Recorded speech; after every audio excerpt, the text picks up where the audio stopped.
the Homesteaders Museum in Torrington, I saw this picture and I was intrigued. When I went to Fort Laramie, one of the first things I saw was a board explaining the story of Mini-Akuwin. Some say she dreamed of being a soldier's wife.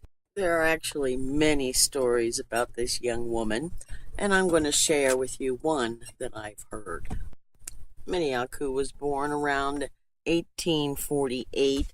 By that time, her people, the Lakota tribe, had been pushed from the Carolinas into what is now North and South Dakota and part of Nevada.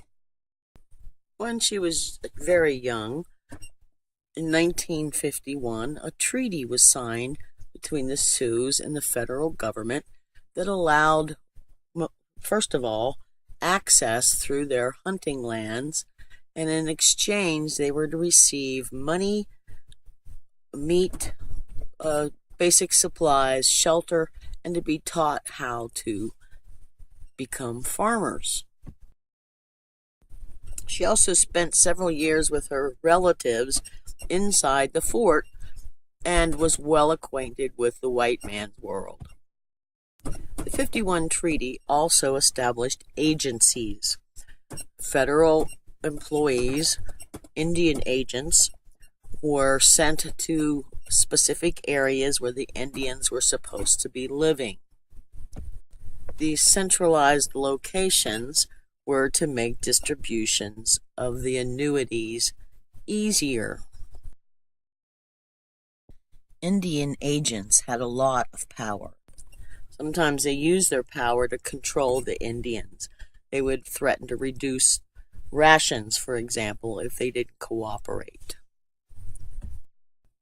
Some agents were dishonest and stole the rations, sold it for their own profit. The government encouraged people to move west. More and more settlers came. The Mormon Trail was close by. The Overland Trail was close by. And all these settlers went through their land, chasing away the animals that they relied on for food, forcing the tribes more and more to rely on the government handouts. They became more and more dependent upon the government and hung around the agency. When Mini-Akuwin was a young woman living at Fort Laramie, one story is that she fell in love with one of the officers who took notice of her and actually sort of flirted with her. Mini-Akuwin loved to watch the morning and evening parades, and this one particular officer would appear, quote, in an $18 red silk sash, ostrich plume, shoulder straps, and about $200 worth of astonishing arraignment.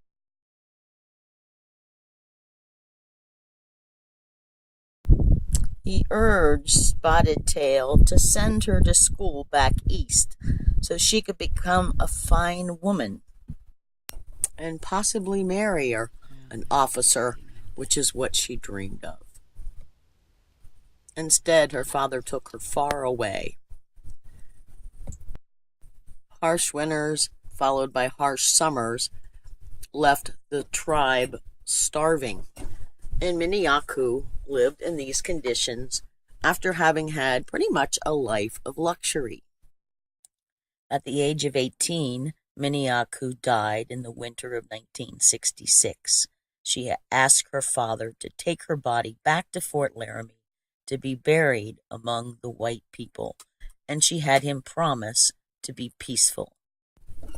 The commander of Fort Laramie at the time, Henry Menander, says this: preparations were then made for the funeral of the chief's daughter.